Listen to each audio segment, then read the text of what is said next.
ఎంత సంపాదించామని ఎవరు అడిగారు?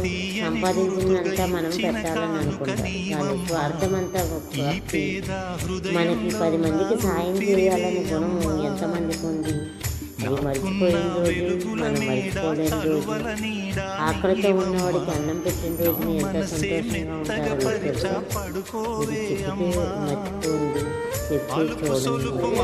ఆకలి తప్పులు చేసిన వాడికి ఎంత ఆనందం ఇస్తుందో. ఈ వీడియోకి సపోర్ట్ చేస్తారని ఆలోచిస్తున్నాను. ఎంత ఉన్నా గర్వంగా ఉన్న కన్నా 10 మందికి సాయం చేసి ఈ వ్యక్తికి సపోర్ట్ చేసి మంచి ఆలోచన కలిగిన వ్యక్తిని 10 మందికి పరిచయం చేసి వాళ్ళందరినీ సపోర్ట్ చేయాలని కోరుకుంటున్నాను. ఈ చిన్న వీడియోకి అందరూ సపోర్ట్ చేస్తారు కదా, ప్లీజ్ సబ్స్క్రైబ్.